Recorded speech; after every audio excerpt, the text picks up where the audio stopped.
What's going on, you guys? It's Ann and welcome back to the channel. So today we're going to be talking about UFC. We're going to be talking about Alex Pereira and what I believe should be his next few fights. Now, obviously Alex Pereira is coming off a loss. He lost to Israel Adesanya by knockout, by a brutal knockout, and now he's going up to 205. He announced it on his channel, and he's going to be going up to 205 to fight whoever. You know what I mean? There hasn't been a fight announced yet, but there's obviously some takers, and I think I can set up the possible future for Alex Pereira if he's able to win these fights.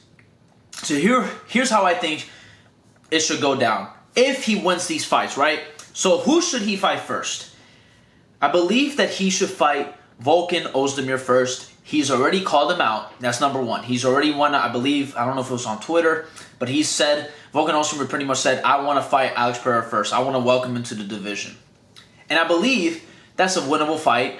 And listen, Volkan Ozdemir wants to fight, and I'm assuming Pereira is down to kind of get like a little bit of a, I guess you can say, an easier guy. Even though I know that seems disrespectful to Ozdemir, but we're looking at Pereira as a fucking monster in the 205 division. You know what I mean? It is looking kind of dangerous. And I do believe that he wins that fight. I think that he knocks out Volkan Ozdemir, and he goes on to the next one. And that already makes him, I believe, if I'm not mistaken, Ozdemir is already number 8. So he's already in the top 10 of the division. And obviously, I think after that, you push Alex Pereira to do another fight, obviously, but against a top 5 competitor. And who is that? Well, there's some people that are already occupied. I believe Lionheart Smith, Anthony Smith, is fighting Johnny Walker.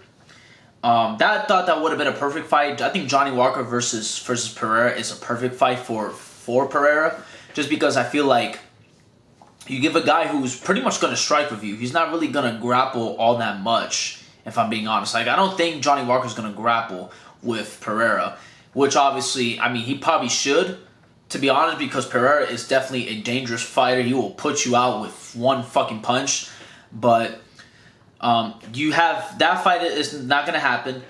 Rakic is a matchup nightmare.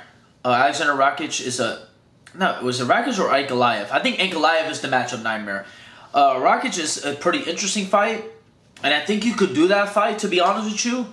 But I know that I believe he's injured right now still. I don't know how long he's going to take. He might be back soon. Who knows? So I say you do either that fight. I don't think you want to do the Ankalaev fight with Pereira, because that is a matchup nightmare for Pereira, because Pereira actually has no types of takedown defense, obviously, and it will be really ugly for him against somebody who like Ankalaev, who will probably be able to easily take him down. To me, I understand that this guy can take him down, but I think the next fight that you do is Jan Blachowicz versus Alex Pereira.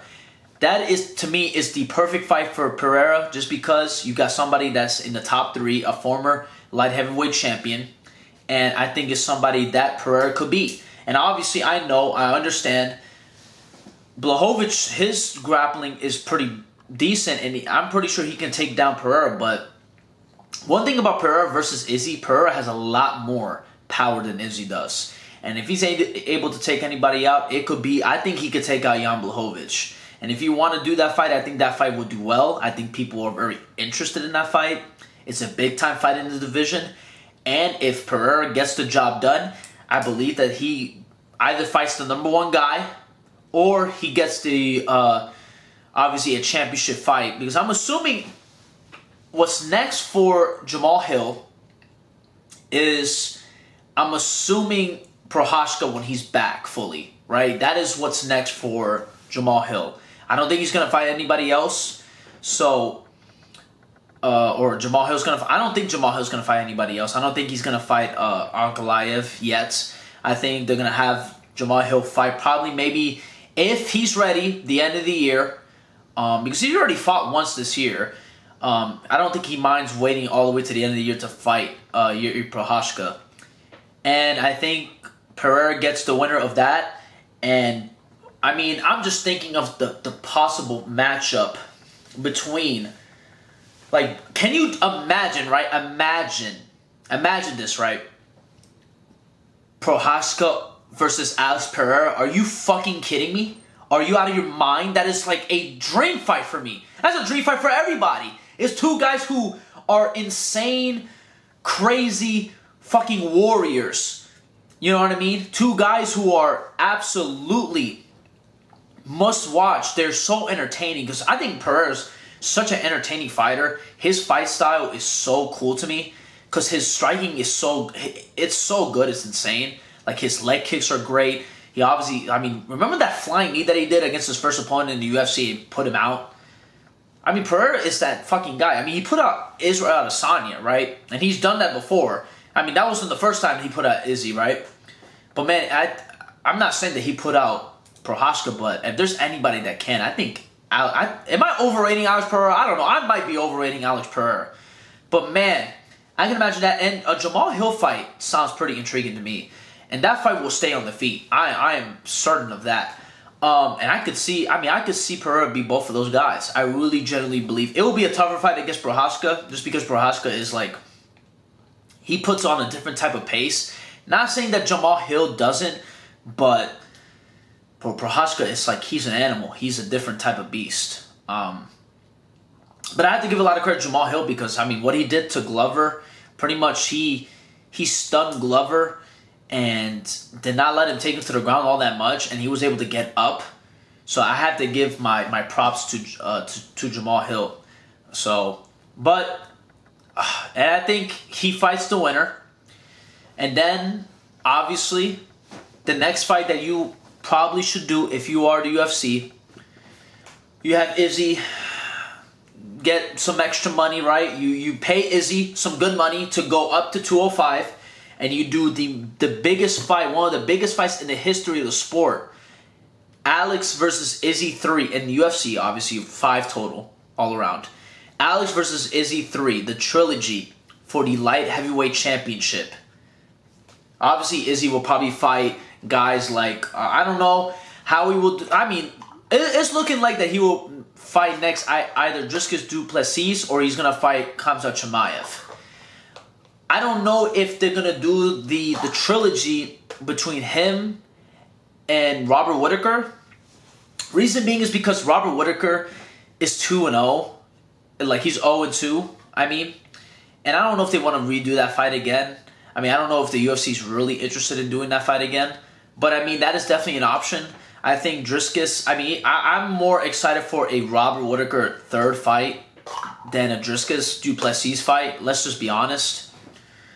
Obviously, to me, the biggest fight that you could possibly do, that is not Alex Pereira at 185, which obviously is not going to be, is between Khamzat and Izzy. Because Khamzat is obviously a big name, probably the biggest name that he can possibly fight. Somebody who is undefeated, somebody who can probably pose a big threat to Izzy on the ground. And let's see what happens. And what happens if Izzy loses? I have no fucking clue. I still think that you can make big money with that fight at 205 between Izzy and Alex Pereira. I think Izzy still wants to settle the score in MMA. I think he wants to at least have the upper edge in MMA.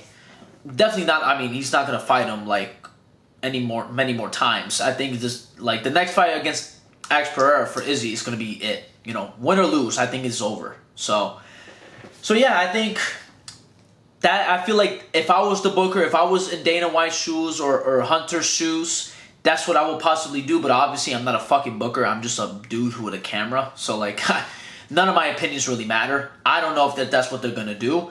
But, and this is just like a hypothetical situation. That's if Alex Pereira has to win these fights. He has to beat Volkan Ozdemir. He has to beat Jan Blachowicz. Then he has to beat between Jamal Hill and, what is his name? Yuri Prochazka, right? And then possibly you can do the trilogy fight. And I feel like you can just book for the next 2 years the light heavyweight division, the top of the light heavyweight division. And there you go. So yeah, that's pretty much my honest opinion on that. And yeah, I feel like the light heavyweight division is definitely very interesting with Alex Pereira in it. So yeah, I'll see you guys on another video soon. Peace.